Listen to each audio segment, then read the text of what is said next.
Thanks, Ian. It's always great to be at the Bakers Conference with so many old friends and new. I've got a fantastic job in that I get to meet with and see unions in all sorts of countries and of course in our own country running a federation of many unions. So it's always a massive honour to be here with not just one of the best fighting and democratic unions in Britain, but without doubt one of the best fighting and democratic unions I've ever come across in the world. So well done on all the work that you do. I was at conference last year with Simeon Andrews, so just to add my note of sadness at his loss. He was great company. I got here yesterday a bit later than I expected, so I was watching the conference on YouTube through various people who were conveying it to YouTube through their handhelds. And I managed to see the magnificent speeches of Ian and Joe Marino and Jeremy. But I did get a bit of a headache because there was clearly a lot of enthusiasm in the room because the people who were videoing it were so excited they kept clapping while they were taking the videos, and I was having to keep up with it. But it was a powerful start to your conference.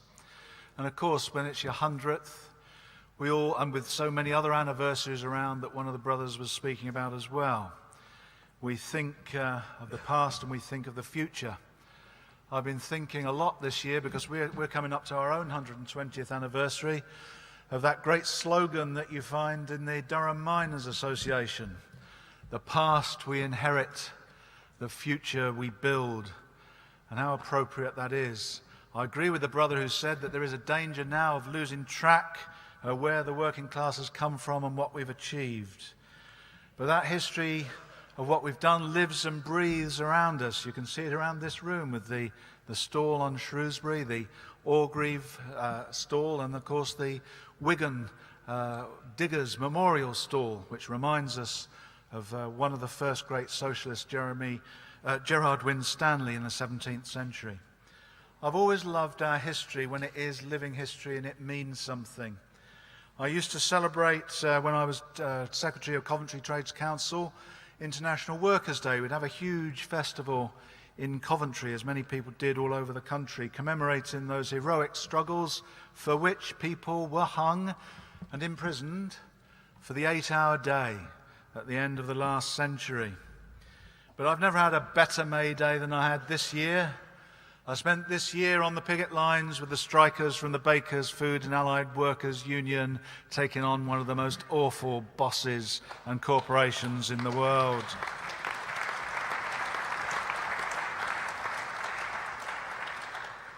Now that struggle, along with many others that you're involved in, is inspiring many people beyond this union, many people beyond the trade union movement itself. And let's never forget, there's 20 million workers in Britain, not yet any union. But struggles like this one, which Laura was just accounting, are beginning to reignite the sparks. They are beginning to inspire our people in new ways. And I pledge all the support of the GFTU for anything you need, anything we can discuss together, anything you might think we'll be able to do for you to take that one forward. But of course, as Laura said, this is bringing a new generation into the movement. It's inspiring the younger workers who've not seen some of the benefits maybe that we've seen as a result of struggle in the past. It's very much about the re-engagement of young people. And that, as many of you will know, has been a big theme at the GFTU. We've said that we've got to engage the young people of the country in new ways, excite them, involve them, engage them in the movement in new and dynamic ways. So we have been running for many years now a youth festival. And when I look back at the number of people whose lives have been transformed by that and who've got a commitment permanently from that to the movement and gone on to play key roles in the movement, I think that we're doing something well. And that has been organised by a small group of young workers from the union, coordinated by one of your members. So it's many great thanks to Sarah Woolley for all of the work that she's done over the last few years to keep that together.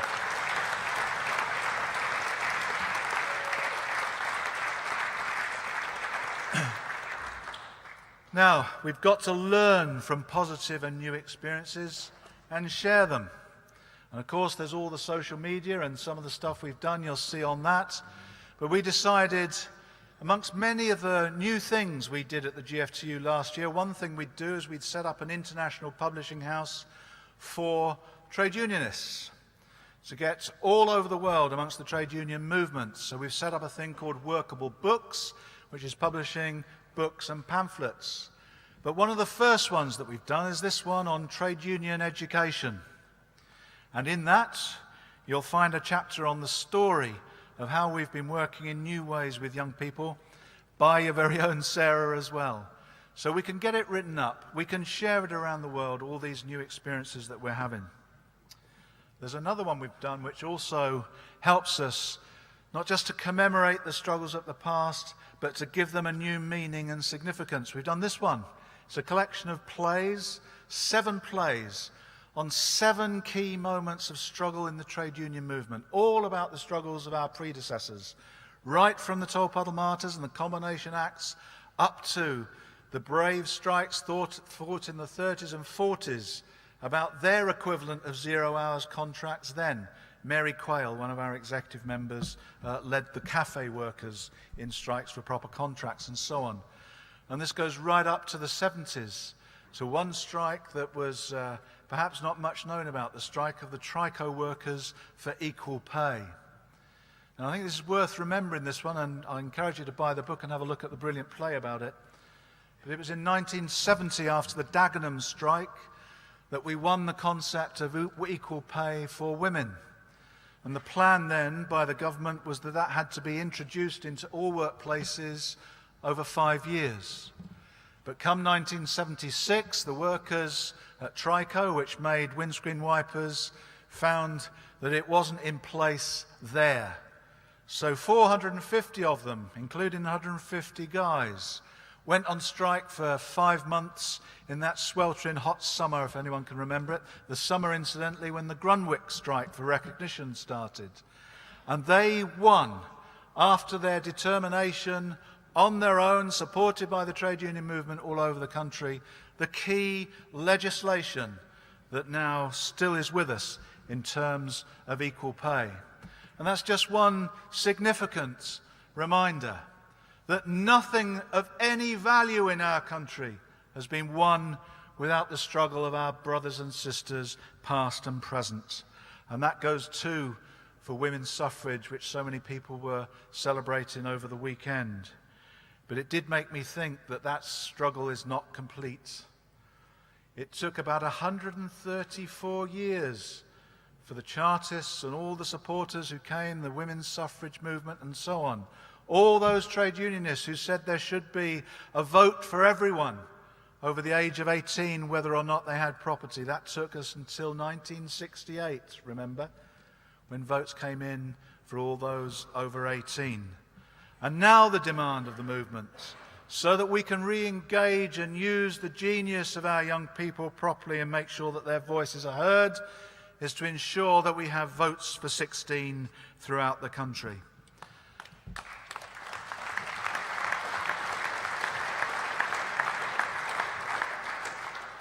Now, we've got to do things like that to re-engage our young people. I come originally as General Secretary of the Community and Youth Workers Union, which used to look after youth workers, those most close to young people throughout the country, and I was very privileged to do so. I don't know about you, but I tend to sort of have symbols in my mind of how bad the situation is in society generally. And you could say that terrible disaster, that tragedy at Grenfell, stands as a symbol of the whole end of the last 40 years of deregulation and dumping our people in unsafe conditions and so on. But there's another one that really stands out for me, and I'm not one for statistics, but it is a very significant one. You know, the group now that is most likely to commit suicide because of loneliness. It's not old people as you might think. It's actually young people between the age of 16 and 24. This has never happened in our society before. Young people effectively dying because of loneliness and isolation. That, to me, is the symbol of what the last 40 years of unrelenting anti-people neoliberalism has done to our country. And remember, it was done on the basis of that little phrase, there is no such thing as society. If you make that the basis of your social and political policy, it's no wonder that people feel isolated, fragmented, tortured, uncertain about the social conditions that they live in. And it is those social conditions of the destitution and all the rest of it that has been so well debated at this conference that has caused those kind of miseries. Now, you would have thought in this situation, with such a predicament for so many of our young people not knowing where to turn, that people would have invested in them. The absolute opposite is the case. The services for young people, as have been mentioned, but particularly the one main service that young people relied on very heavily, gave them somewhere comfortable to go, gave them trusted adults to speak to, gave them new experiences, gave them an opportunity to explore the world with each other. The youth service, which many I know in this room helped my previous union to build up, that has practically disappeared. And we've now just started on a new journey with the Labour Party, which was taken to Parliament this week in a 10-minute bill, where we've got to rebuild those services, as so many others, and we have deep commitments to do that. Now, the GFTU itself has put on 44 new services over the last year. I can't go through all of those. And many of you will know that education is still a key part of the work that we do. Our biggest education program offered last year than ever before. It's face-to-face learning. We believe in that. We believe in the sharing of experience between comrades from different unions. That's where we learn from each other. We have got some online learning as well, but primarily we're still face-to-face learning. And I'm pleased to say that since I was with you at conference last year, 300 Bakers Food and Allied Workers Union members have been through our free training programs, and 216 of those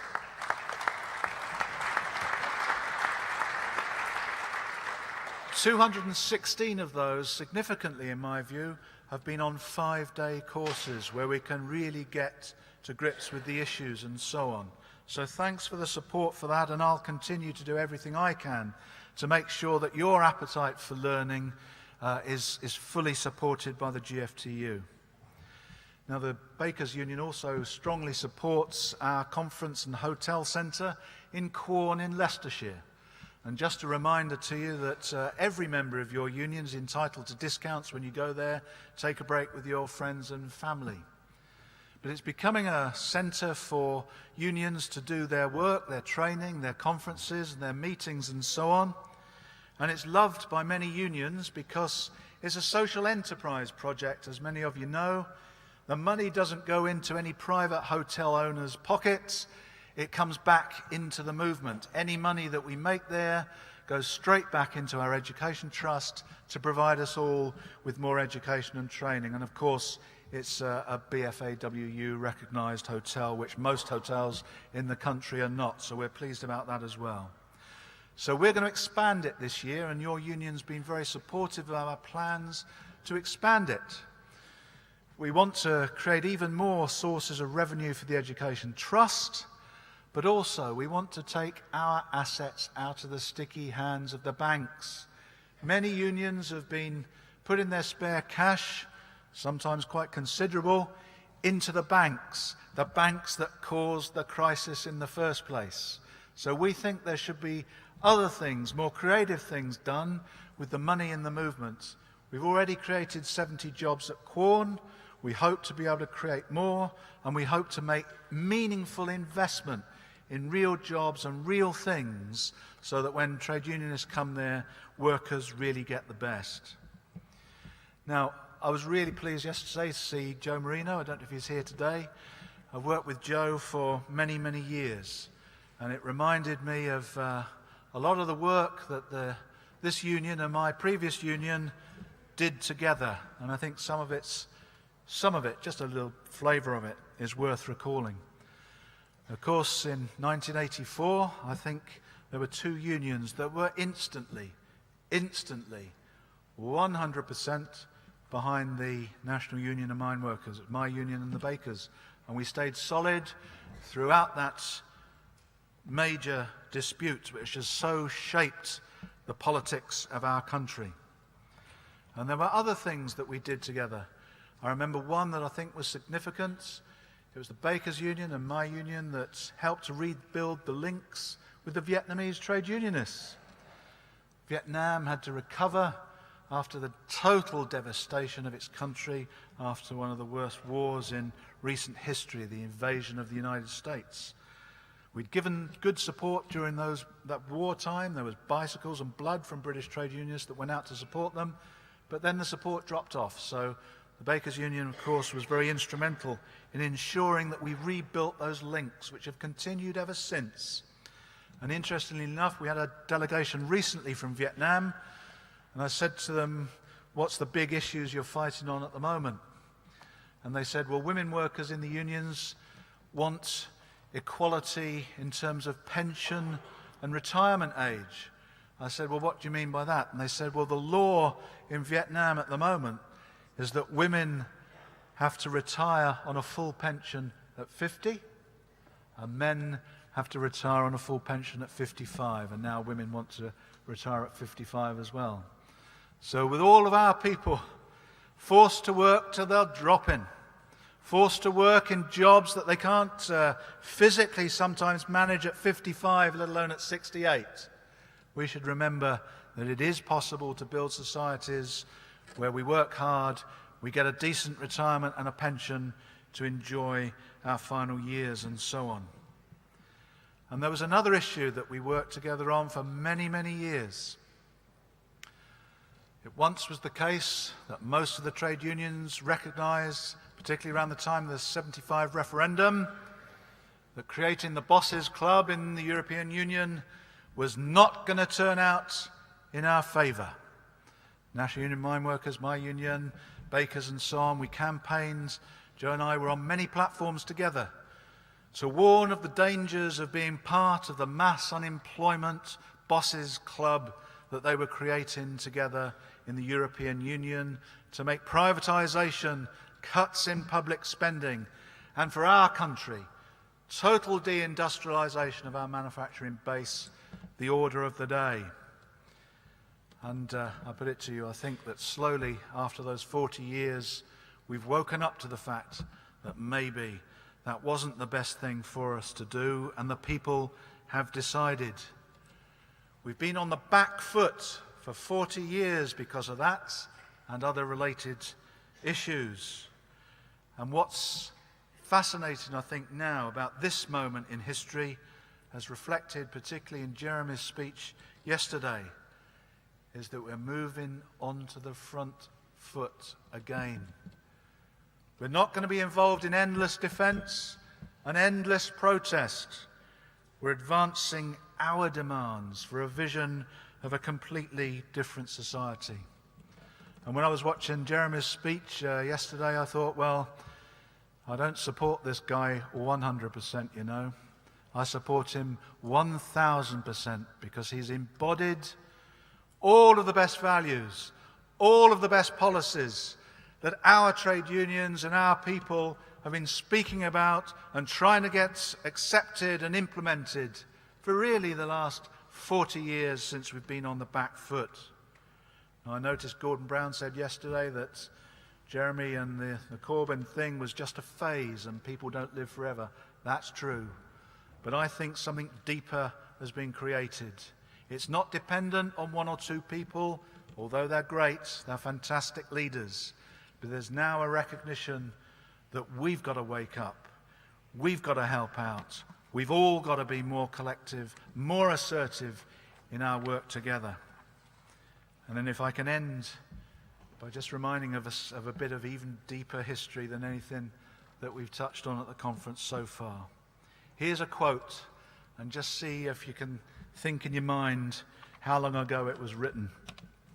It says, "My good friends, things cannot go on well in England, nor ever will, until everything shall be in common, when there shall be neither vassal nor lord, and all distinctions levelled, when the lords shall be no more masters than ourselves. How ill they have used us. They have wine, spices, and fine bread, when we only have rye and the refuse of fine straw. And if we drink, it must be water. They have handsome seats and manners, when we must brave the wind and rain in our labours in the field. But it is from our labour that they have the wherewithal to support their pomp. I exhort you to consider that now the time is come to cast off the yoke of bondage and recover liberty." Now that was 650 years ago. That was a quote from John Bull, who was the leader of the peasant movement that really started off with socialist thinking, and that strand, that red thread of socialist thinking that goes throughout the whole of British history. And I think it's a good reminder that at certain times our bravery, our determination, our clarity of mind, our confidence in each other means that the great giant of the working people stops sleeping and wakes up and rises and takes control. And that's what we're doing now. All the best to you.